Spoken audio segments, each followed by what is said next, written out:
All right, y'all. Boris City time. It's Boris City time. It's Boris City time. Shout out to Boris City because, you know, she comes with that fire. But today, we are watching the BTS solo promotions. Favoritism or proper strategy. Let's get straight into it. Y'all sit down and relax because this is a long one. It's a long one. Have you ever wanted to watch more videos than the thousands of ones that are already on my channel? Hell yeah. How I do that?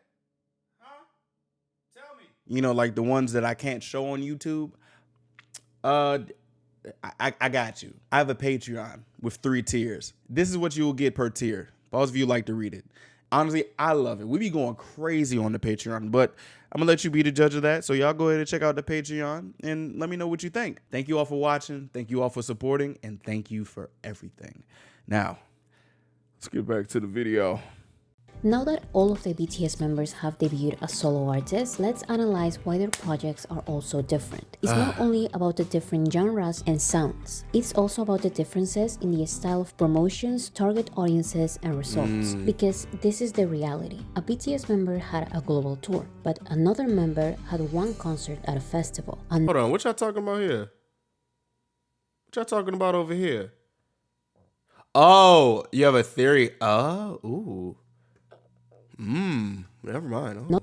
Another member only had one small venue concert, and another member didn't have any concerts. A BTS member had 3 physical albums. Another member only had 2. Another member only had 1. Another member only had 1 CD with no photo cards, stickers, and other things the other albums got. But You know, one of the things that, well, speaking of that, one of the things that I was like thinking about was like, yo, this chapter 2 or this solo thing, these solo missions that they did, it was so good and so diverse.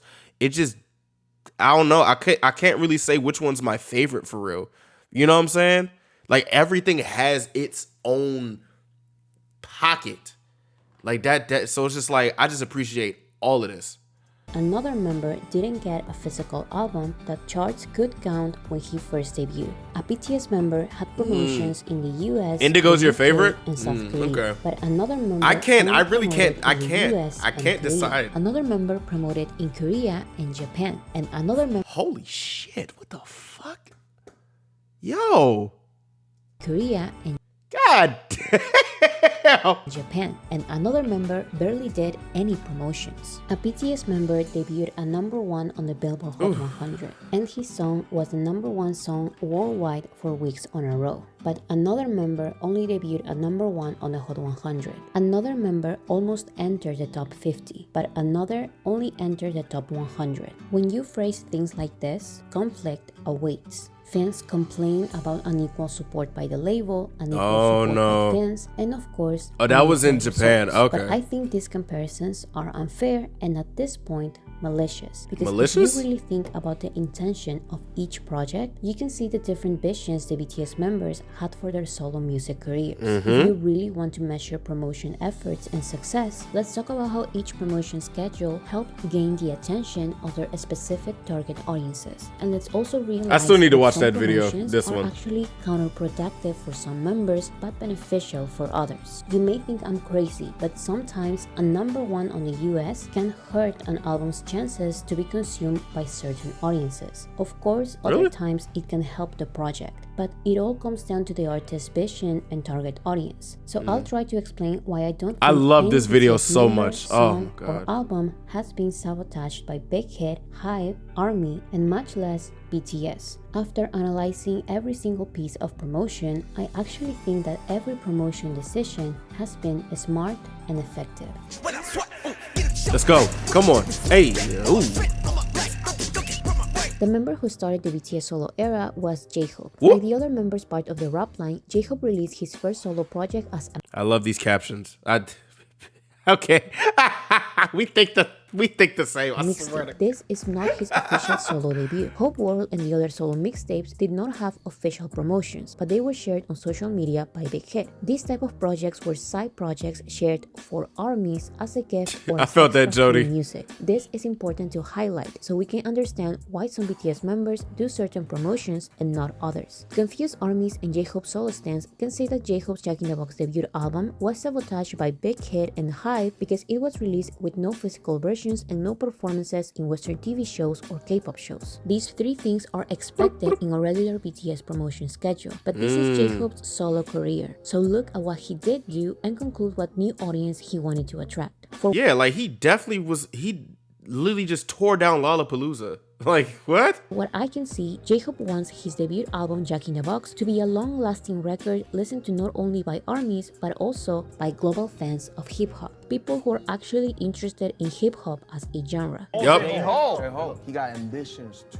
go worldwide. And J-Hope is not necessarily going to attract this specific audience by performing on K-pop TV shows or American TV shows like Jimmy Fallon and Good Morning America, watched by an older American demographic. Actually, if he did, he will probably lose the specific audience he's trying to attract. For what I can see, he is not interested in the general public listening to the Billboard Hot 100 songs. He prefers promoting to an audience interested in hip-hop no matter the language. I like This that. is a tricky audience to target, but I think every decision he made was perfect. To start, J-Hope was the first and only BTS member to launch his album with a listening party. If you pay attention to the artists he invited, you can see that these are mostly indie hip-hop artists. Most of them are not mainstream, but they are respected in the South Korean hip-hop and alternative music scenes. This listening party sets the tone for the rest of his solo promotions. J-Hope's debut solo performance was as a headliner in Lollapalooza. Yeah, like, 2022 this is- in Chicago. His concert had an audience of over 100,000 people, including armies, the general public, and of course, curious hip-hop fans. This strategy was extremely successful because after the event, there were a lot of hip-hop fans listening to the music of a BTS member for the first time, whether in person or online. This event also gave J-Hope the opportunity to meet and then record a song with the artist who inspired his name, Hey. J. Cole. This collaboration and his concert at Lollapalooza gave him an attractive image to this specific audience, the type of audience who prefers simple, individual, or one-on-one conversations with no audience and His a glasses. minimalistic or improvised backstage set. These are the only type of interviews he did, and it was intentional, in my opinion. The only exception was his interview at the Seasons, but this is also very strategic need to because watch this that. is not a K-pop show watched by shit. K-pop fans. Unlike K-pop shows, the Seasons has long interviews with no rehearsed answers by idols doing Aegyo and an ending fairy and performing a choreography with playback. For this same reason, the interviewees, the performances, and the audience watching the show Hey. are different. Thanks to this, J-Hope has the freedom to do a more personal performance he wouldn't be able to do on a K-pop TV show. The last thing to note about J-Hope's solo debut is the pace of promotions. He didn't do every interview and performance the first 2 weeks of the album release. Bro, This that's could a put lot- his bro, Billboard that's a and lot of Korean charts fucking- positions in risk, but They talking about sabotage as if like he's not going crazy with all this. Look at all this solo shit. debut is the pace of Look at all promotions. this. He didn't do every interview and performance the first 2 weeks of the album release. Like, if we being honest, bro, he did hella interviews, the documentary, New Year's Eve, Lollapalooza, goddamn, and then the John with Jacob. Like, bro, like, I don't know. Sometimes I do kind of feel like some people do be like asking for like too much if they don't get something packaged in exactly what they packaged. You know what I'm saying? This Like, could put his Billboard and Korean charts positions in risk, but that's okay because that was not his goal. He actually Bam. performed in Lollapalooza 2 weeks after his album release, and he continued with promotions with months in between each promo. Almost That 5 crowd. months after the release of the album, he performed at the 2022 Mama, which lets him do a unique stage with no choreography. Then, 6 months after his debut, J-Hope performs at Times Square New Year's Eve. New Year's 7 months after Eve. his debut, he releases and promotes his J-Hope in the Box documentary on Disney+. On and has an Disney! interview on a popular YouTube channel. 9 months after the release of his album, he performs and has an interview on The Seasons. As you can see, the promotions are focusing on longevity more than on day one success. and that's what I like. I like that. I like that because I feel as though when you're able to do that, when you're able to like make music in attempts to have longevity, the music will come out so much good. I mean, so much better, in my opinion. Yes, so J-Hope's records reflect that. Here Yes. comes the biggest complaint. When J-Hope released Jack in the Box, the physical album did not come with a physical CD. They came with most small things you would get in a regular BTS physical album and a QR code to listen to the songs on the Weavers Albums app. This code replaced the CD, and for that, it did not count on Western charts like Billboard. Since this was the first time BTS did this, and the Weavers Albums app is a new app by Hype, people accused Hype of affecting J-Hope's debut numbers. You know what's crazy about this? It's like, I don't know if y'all remember, but I don't know, y'all probably don't watch the Super Bowl, but during the Super Bowl, there was this one commercial that was just a QR code like bouncing around. And when it came back, they said like their analytics were going crazy. Like, I kind of feel like this QR code thing was an attempt to like get ahead of the game. You know what I'm saying? Because now we're doing the streaming stuff. Everything is all digital. So it's like, this is some innovative stuff. This is some real innovative stuff. Sabotaging him just to promote their streaming app. But again, look at J-Hope's overall promotions. Every interview or performance was far apart. This doesn't mean that the promotions are bad. Actually, these type of promotions are very common with Western artists because they are less exhausting for both the artist and the audience, and it can improve longevity. It's true that he released his debut album almost exclusively on digital platforms, but 6 months later, he released a well-produced vinyl record. And now, more than a year after the debut week, he released physical albums that count toward the Billboard charts. These are the type of promotions you have when you want your album to be discovered and remembered by fans time and time again over the years, not just the first 2 weeks. Exactly, bro. This helps with longevity and helps his desired audience, hip-hop listeners, have multiple chances of discovering his music. The unique performances and simple interviews that will be discovered will not disappoint this audience because these are the type of performances and interviews they already enjoy. So the results successfully match the promotions. Yup. And now we got Jin. You know, to be honest, I think Jin's was like the most come and go. I don't know, but I still listen to that song and it still makes me cry. So I'm just, I'd be a mess when that song comes on. Next, we have Jin's solo debut single, The Astronaut, which he released as a See You Later song before going to the military. The biggest complaint I've seen about Jin's debut is from solo stans saying that this is not a proper debut because most members had album debuts, but Jin only had a single. The assumption is not that Jin decided to release a single, but that Hybe and even BTS are at fault because Jin said that he wanted to go to You about to leave? What's going on? What's up? What's wrong with you, Shella? You alright? the military earlier during the summer, right after the end of the Proof promotions in June. Therefore, according to some people, Jin was forced by the other BTS members and their label to wait until I was about to say, what happened? What?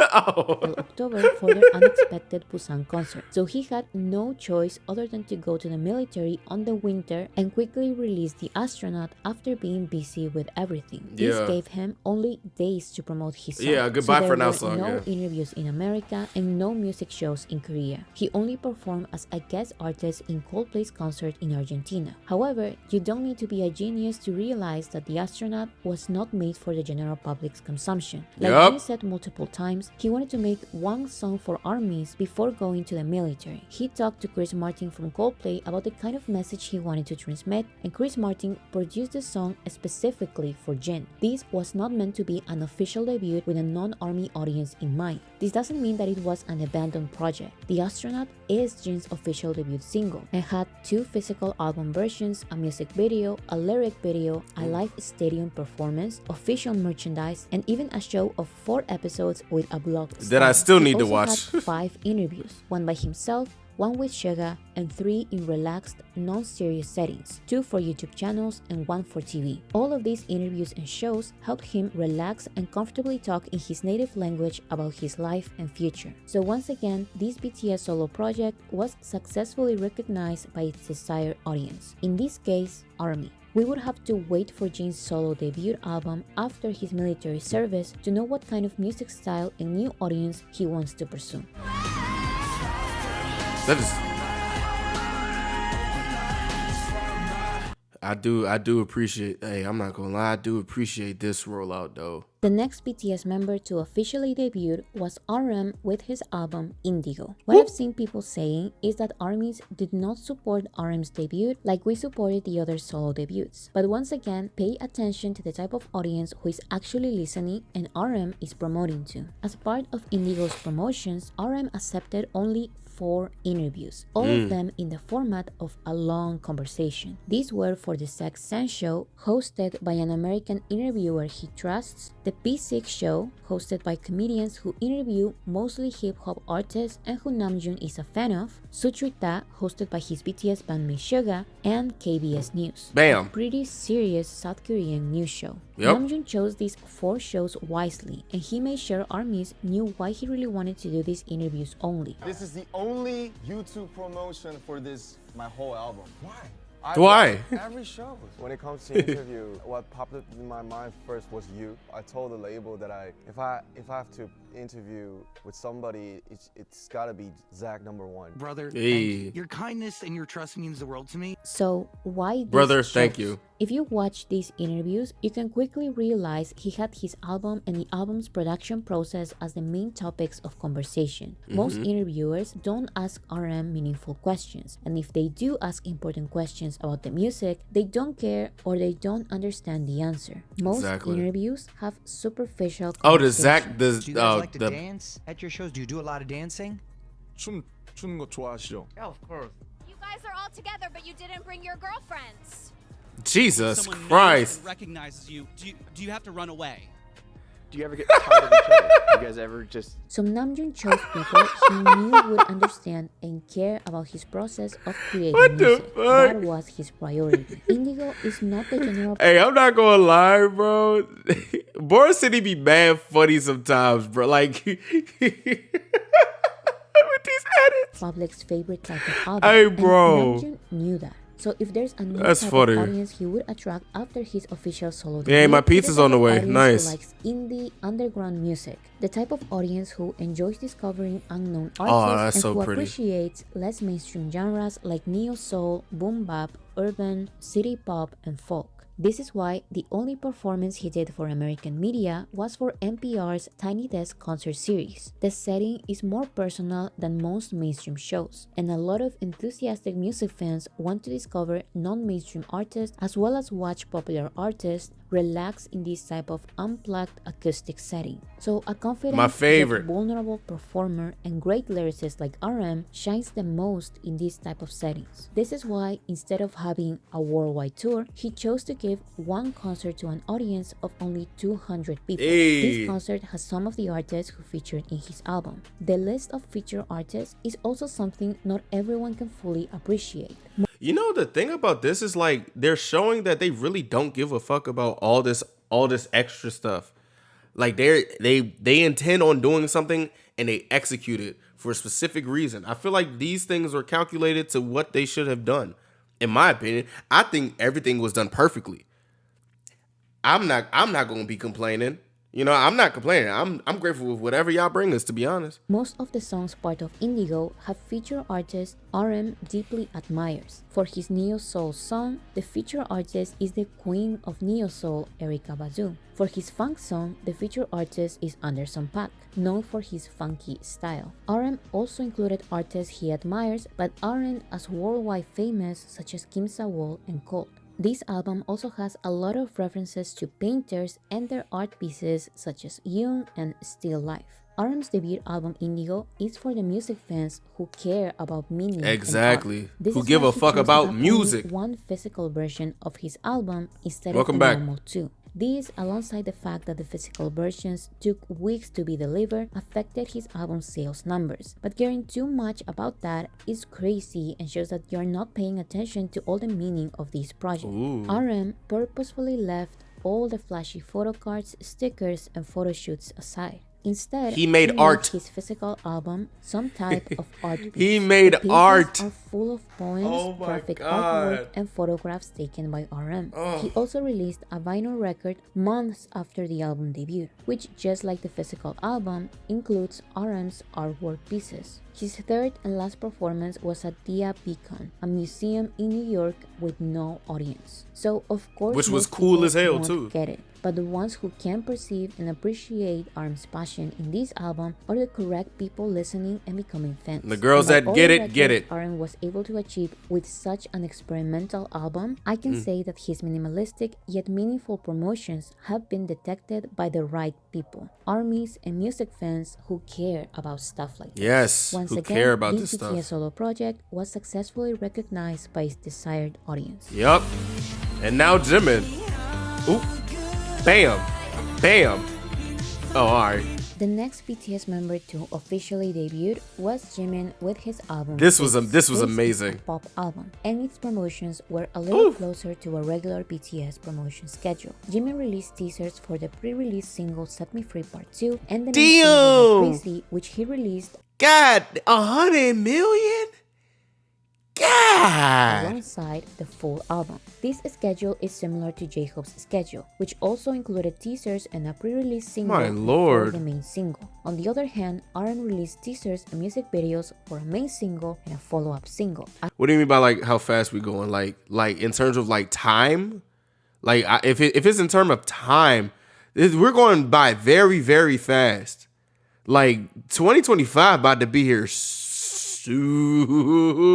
As well as a surprise music video for a B-side, which became an OST.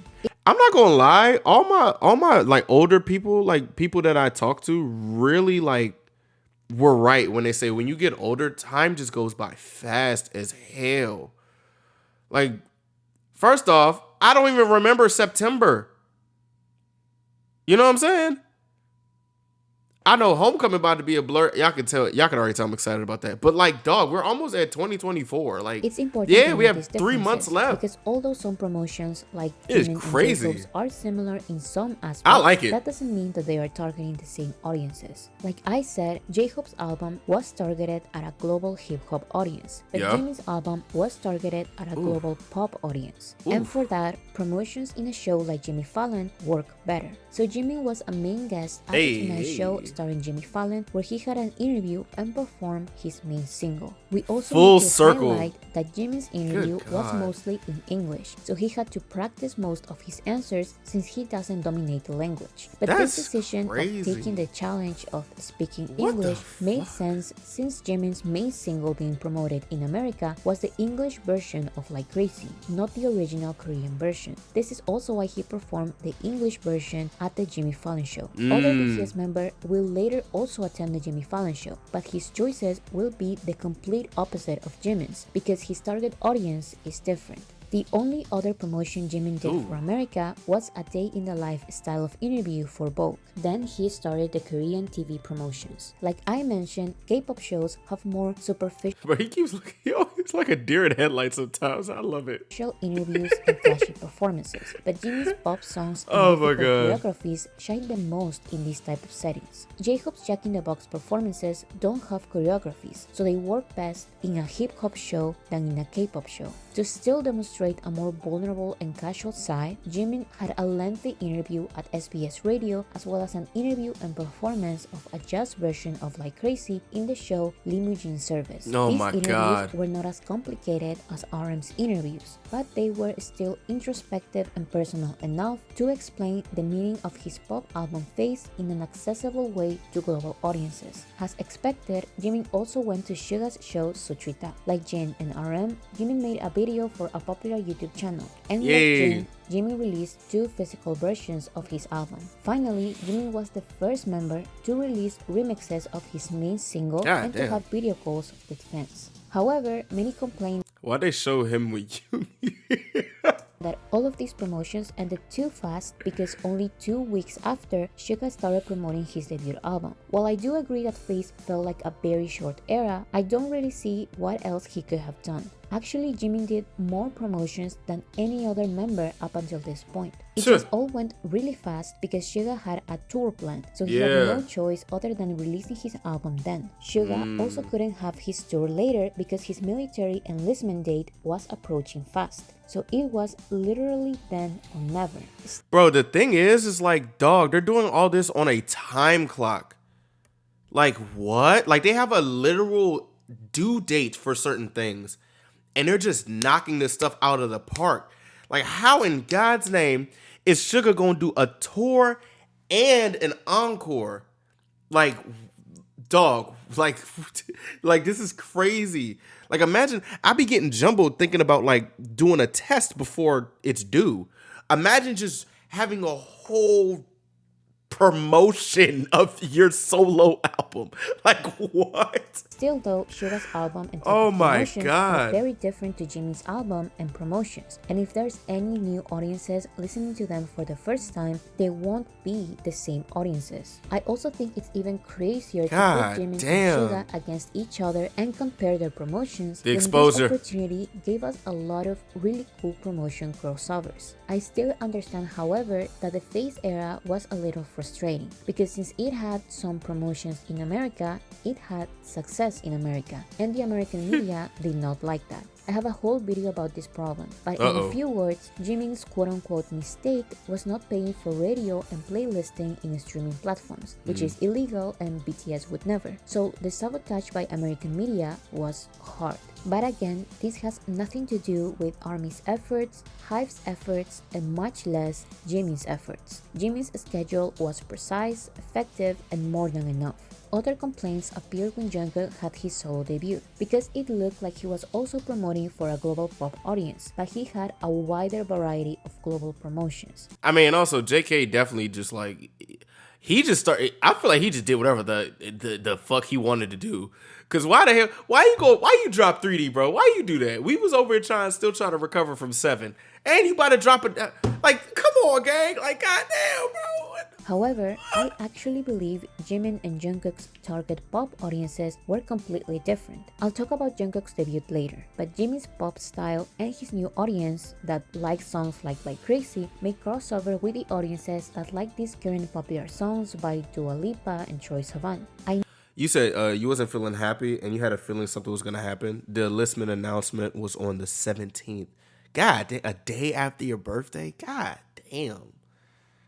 Fuck. I know the sound of these songs are not that similar, but I'm just trying to paint a picture. These type of pop songs have a stronger feminine and glamorous element, and they have this disco, house, synth style that it's kind of trendy these days. I love to it. put it in BTS terms, I love it. both Boy With Love featuring Halsey and Butter featuring Megan Thee Stallion are pop songs, but the general public that likes Boy With Love featuring Halsey is not always the same general public that likes Butter featuring Megan Thee Stallion. Exactly. Jimin's solo debut is a little closer to Boy With Love, while Jungkook's solo debut is a little closer to Butter, so their promotions are going to be different. Because Jimin's pop style is friendlier to the general public than the other solo debuts up until this point, like Crazy, 73 Part 2, and the album Phase broke multiple records in mainstream charts and platforms like Billboard, Spotify, and Korean charts. God damn.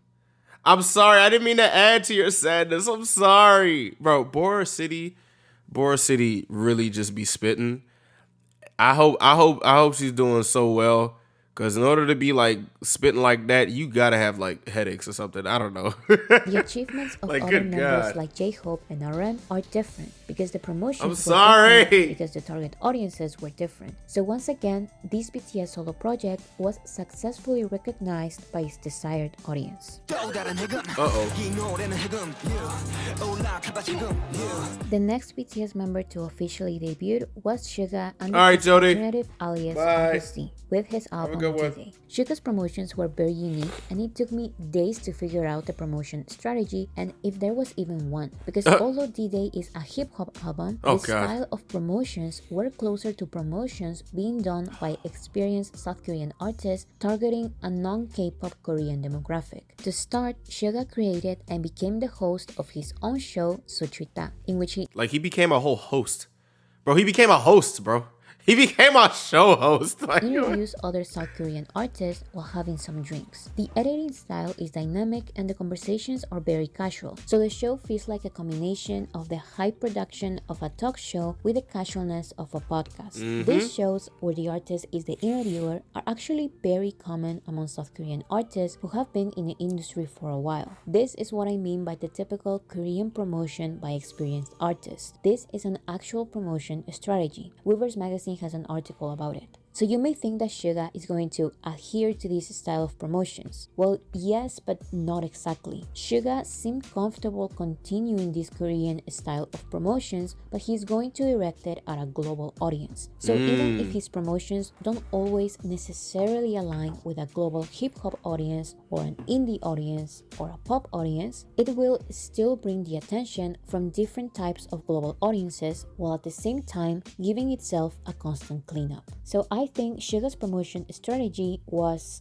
if you're open-minded and you like me and my music, good for you. And if you don't, I don't care. I'm serious, you just need to look at everything he's done. First, Suga released his pre-release single, People Part 2, which is a collaboration with IU, a beloved singer in South Korea who also has her own show. As part of the People Part 2 promotions, Suga hosted his own radio show and was a guest star at IU's show a couple of days after the song release. they're really freaking creative with this. Like, good God. Both the song and music video are very People calm just be and talking. often sense the Korean concept of Han, which is common in South Korean music and BTS songs like Spring Day. The music video even has an ending scene in which Suga explains the sentiment of the song. So although it's hard for this song to be globally successful with the general public because it's not flashy, it doesn't have a choreography, and the explanation scene makes the video too long for mainstream audiences, its message, style, and feature artists work with an older Korean demographic who doesn't necessarily listen to K-pop. While the promotion for People Part 2 is friendlier to this Korean audience, the main single Haegum is friendlier to a global audience. The high-budget music video with a strong storyline immediately got the attention of global hip-hop, K-pop, and even pop audiences. Haegum is a hip-hop song with aggressive and fast-paced raps, which is what most people expect from an Augustine music video. So now Suga has the attention of a South Korean audience and a global audience. But the third single, Amygdala, will focus on his biggest audience, ARMY. This song and music video are extremely personal to Suga and they explain a traumatic event for him. The song's lyrics and theme are painful and explicit, so the music video has an age restriction. While it doesn't feel right for many ARMYs to use this single as part of a promotion schedule with a strategy and a target audience in mind, I think this trilogy of videos can once again get the attention from people who are actually interested in the story Suga is trying to tell. To truly get his music, you need to care enough to go out of your way to find his story, motives, and style of storytelling. This is why, just like J-Hope, Suga decided to also have his own documentary on Disney+. He's basically giving every audience the opportunity to understand him and his music, but if they don't, he won't go out of his way to convince anybody. Just look at his promo activities. The documentary titled Suga Road to D-Day follows Suga on a trip around the world in the search of inspiration for his debut album, and it includes exclusive performances with a live band. We're watching that tomorrow. Soon after, Suga started his sold-out tour around the US and Asia. Like the rest of his album promotions, this tour felt very raw, personal, and real. He replaced the neat choreographies with performances with a guitar and a piano. So although Suga being a guest at The Tonight Show and even playing a game with Jimmy Fallon may seem like attempts to go mainstream, Suga decided to continue his casual style of promotions and refused to speak English or dance a choreography for mainstream audiences. He still put himself out there and accepted many interviews for different radios in America. But by choosing to speak his native Korean and have a translator on his international interviews, Suga prioritized the meaning of his album and his true personality. So only the ones who are not bothered by reading subtitles will be the right new audience listening to his music. This BTS solo project was successfully recognized by its desired audience. Bro, I feel like everything. Oh, okay, JK next. Hey, bro, like in all honesty, everything about this is perfect. Like in my opinion, it's freaking perfect. Jungkook, bam, bam, bam. The next BTS member to officially debut was Jungkook with his single 7. Now, up until this point, all of the sounds and styles of the solo works have been pretty predictable. J-Hope has already released hip-hop music. Jin has already released pop rock music. RM has already released these experimental styles of music. Jimin has already released pop music. And Suga's album is the third part of a project going on for years. But Jungkook's 7 came as a surprise to some armies because it's not something many would expect from BTS. Like the cussing? To start, 7 is a pop song of the UK garage genre, and it has two main versions. A clean version about wanting to spend every moment of every day with one's lover, and an explicit version which expresses a more sexual desire. Combine this with Jungkook's commercials as a new ambassador for Calvin Klein and 7's promotional campaign, and you can see a clear new image of Jungkook as an artist. Yeah, that he definitely just like shot himself in the stratosphere now. This is insane. Like, this is crazy. Both versions of the song feature the American rapper Latto, and the music Latto. video features the South Korean actress Han Soo-hee as Jungkook's girlfriend. The promotions were focused on 3 countries: the US, the UK, and South Korea. In the US, Jungkook had an interview and performed 7 on the day of its release in New York as part of Good Morning America's summer concert series. He then had interviews with Spotify and radio shows like Odyssey Music, The Elvis Duran Show, Sirius XM. That explains why he was at the BBC thing, because they were trying to aim for UK. Wow. D100 New York. I'm proud of and JK too. Radio. In the UK, Jungkook had an interview and performed on BBC's The One Show and on BBC Radio 1's Live Lounge. In South Korea, Jungkook only performed in the K-pop music show in Kigayo, but that one performance was enough to make Jungkook the most awarded K-pop soloist this year across different K-pop shows. As well, Jungkook released 3 EPs of remixes: the weekday version, the weekend version, and the Alesso remix. We're still The chill. CDs were produced by Hype America, and they did not have the regular style of a BTS single album like Jin's The Astronaut, for example. Instead, this CD was a simple CD, more common in the US. This is nothing new. BTS has already released simple CDs, vinyls, and cassettes like this for their US singles. This style of promotions in the US helped Jungkook become the second BTS member to get a #1 song on the Hot 100 as a solo artist. In a few words, Jungkook's promotion schedule included a lot of the activities artists do to make their song go mainstream. However, because the song is explicit,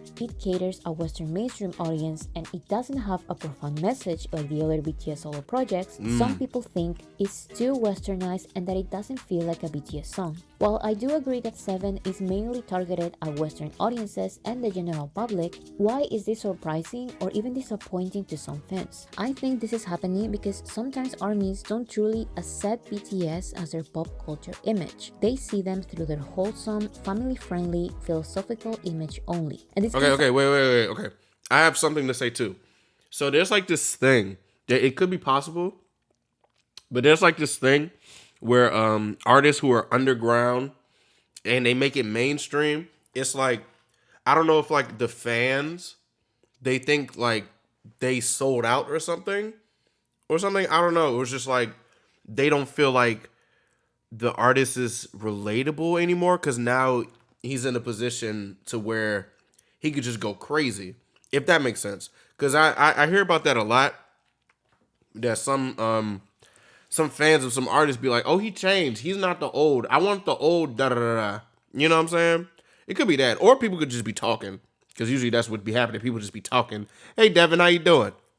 Sound very nice, but I think this is the reason why 7 can come as a shock to them. And to be honest, I'm a little tired of this, because it's like some armies want BTS to be the artist they want them to be, not the multidimensional artists BTS truly are and want to be recognized as. Because it's always the same story. BTS shows versatility, people say this is not what I expected from them. BTS released DNA, it sounds too Western. BTS released Boy With Love, it sounds too Western and it lacks meaning. BTS released Dynamite, it sounds too Western, it lacks meaning, and it's in English. Man, it's damned if you do and damned if you don't. You know what I'm saying? You know what I'm saying? So the K-pop fantasy is broken. BTS released Butter, it sounds too Western, it lacks meaning, it's in English, Exactly, they Anna. only care about Western success. BTS released Permission to Dance, it sounds too Western, it lacks meaning, it's in English, they only care about Western success. Just enjoy the and it was not music. written by Damn. the BTS members. And now Jungkook releases 7, but it sounds too Western, it lacks meaning, it's in English, they only care about Western success, it was not written by a BTS member, and it's too explicit. But like I said a million times already, BTS makes music that attracts completely different audiences. Exactly. And this is not new at all. Some people say that Jimin's song was also mainstream pop, but at least 2 BTS members were songwriters and it has meaningful lyrics. But My it day's looks been like good. these How's fans yours? are ignoring the past years of BTS's career. Wasted on Me, Dynamite, Savage Love, Butter, Permission to Dance, and Bad Decisions were targeted at the Western general public, while still releasing the regular hip-hop, pop, and R&B songs. BTS promoted one song with the purpose of being the mainstream song that can actually get recognized in Western media like Billboard and the Grammys. And what's wrong with trying something? What's wrong with trying shit? There's literally nothing wrong with trying something, bro. Like, god damn, son, just enjoy the music. Again, they do this all the time. While continuing their meaningful Korean discography, BTS has released an English project for Western audiences and a Japanese project for Japanese audiences. So I don't know why this is suddenly a surprise. And Jungkook's global promotion worked. 7 has been the #1 song worldwide for weeks, and I won't be surprised if it's nominated for American award shows.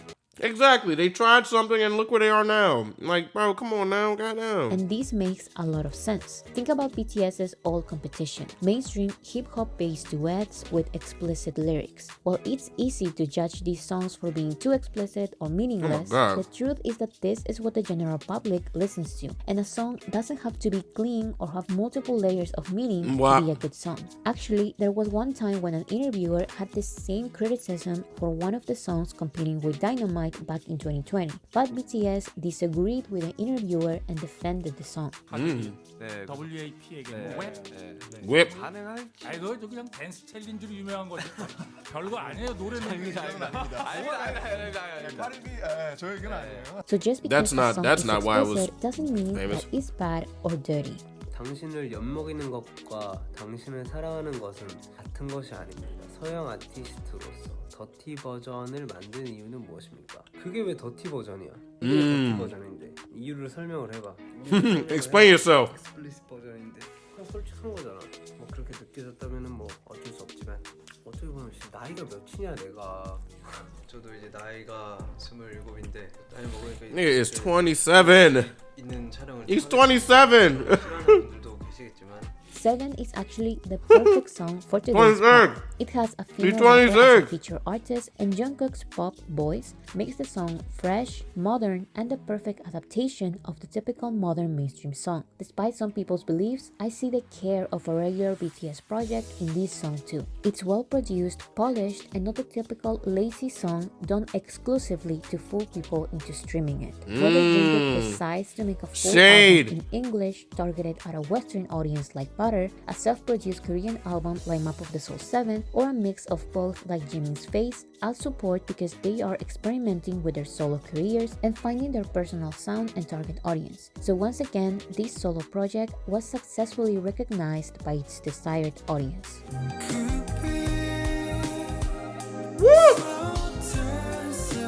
The last BTS member to debut as a solo artist is V with his album Layover. These promotions have started not long ago, but we can already see what kind of audience Taeyong is promoting to. However, complaints by solo stans were out before the album was out. They claim that the label is purposefully not doing any promotions and that Taeyong is doing everything himself by sharing his projects on social media. This idea that HYBE is constantly trying to sabotage the artist that brings them the most money is pretty silly, but it's funny how it's always the solo fans who complain about favoritism. Yeah, and it's also funny how people be talking about sabotage as if like everything they do is literally breaking records, but whatever. Okay. like every BTS solo project, we need to understand and accept that their music is different. Layover is very different to all of the BTS solo projects, so the promotions are going to be very different as well. Just like most of these music, I really is part enjoyed of this era. BTS, Layover is R&B with elements of soul and pop. Therefore, the performances and interviews will fit the promotions for an R&B project. So don't focus on every mainstream promotion Taeyeon didn't do. Focus on how he is choosing alternative mediums for promotions. To start, Taeyeon released 5 different music videos, one for each song of the album. This is already huge. The maximum number of music videos a BTS member has released for one album is 3, a pre-release, a main release, and a follow-up. But Taeyeon has 2 pre-releases, a main release, and 2 follow-ups. This is a new strategy that I wanted BTS to try for a while. Think about these popular albums. Their promotions included music videos for multiple of the album's songs. This prolongs the artist's promotion schedule, and it helps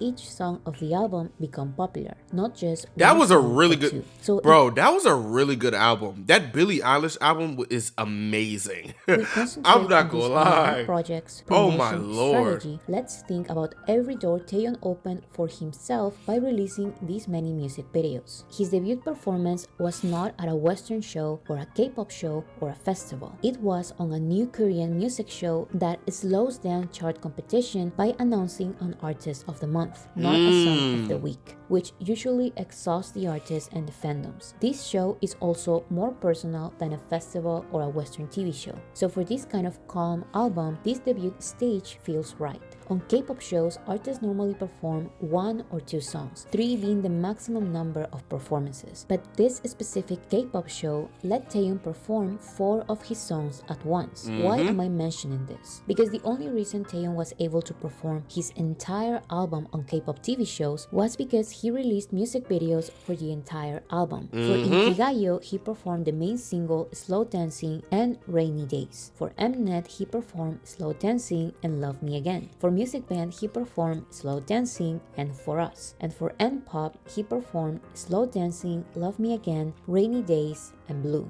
It's genius. Taeyeon was able to promote his entire R&B album on K-pop TV shows. This is the first time an artist has done this successfully. But it doesn't end here. Taeyeon did not only choose this new K-pop TV show with less than 60,000 subscribers as an alternative medium. He also was one of the first artists to perform on the new series Tiny Desk Korea. This is a new show part of NPR's Tiny Desk concert series, which features only South Korean artists. But Taeyeon performed And I love this. Bring on more artists. I love this. I love it. was released on both Tiny Desk Korea and NPR's Tiny Desk concert. So he is, in a way, promoting his Korean R&B album to a global audience. Finally, Taeyeon became the first member to promote in Japan. This is also very smart, because if there's any country with a big market who will listen to an R&B Korean album, is Japan, the second biggest music market in the world. These interviews and performances helped Taeyeon show his warm and soulful personality to an audience that is more likely to consume this kind of project. His personality is also reflected on the style of photo shoots and the 3 physical albums he wanted to release. These music videos, teasers, interviews, and media articles are planned, organized, and shared not only by V, but also by HYBE and BTS on all of their social media platforms. If you expect Taeyeon to have the numbers of pop releases or the type of promotions of the hip-hop releases, you are crazy, because he never intended to promote to those audiences. For an R&B album, Layover is huge, and this BTS solo project is successfully being recognized by its desired audience. BTS. Let's not forget that although BTS are on their era of solo music, they are still releasing music as a group. After the solo promotions started with J-Hope, BTS promoted their song Run BTS. They released The Planet, an OST song for an animated film, and they released Take 2 as part of their 10th anniversary celebration. Just like every other solo project and group project, these songs have different sounds, so they have different audiences, so they have different promotions. Run BTS is is a song that is friendly to K-pop audiences. It's fast-paced, it has a choreography, and it shows a ton of energy. So they released a dance practice And Yoongi had a man at bun. their Busan concert and released a lot of TikTok videos with K-pop artists. The Planet is a song for an animated series about a young idol group with superpowers. So the genre is pop and the style is simple but energetic. The music video and promotions are all related to the show, and they have a younger audience in mind. Take 2 is the classical letter song for armies. It was written and produced by BTS members, and it has the classical BTS sound when it comes to slow pop, R&B, ballad songs. Like I mentioned before about V's project, this style of songs actually work pretty well. Yes, they on did pave Japanese the way. audiences. Yes. So it debuted at number 6 on the Billboard Japan Hot 100 with no music videos, remixes, or anything. But it's pretty clear that the main audience for this song is ARMY. So it charted well on pretty much every global chart. Basically, every one of these songs had the right promotions for each of their audiences. We need to see the solo projects and their promotions like this too.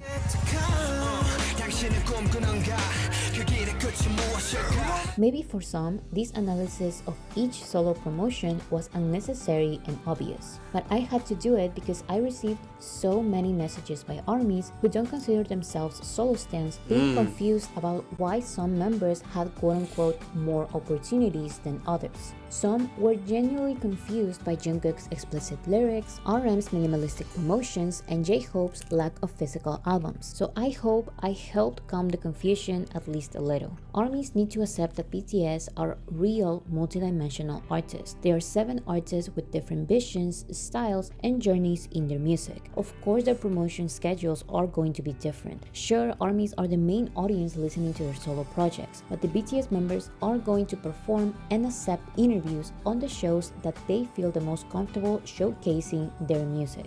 Don't expect the global BTS style of promotions for every solo project and cry when that doesn't happen. Think about the sound and their personalities individually. Their solo projects align with the solo songs they had on BTS albums. So accept the BTS members as the multidimensional artists they are. Trust them and their decisions, especially in this solo era.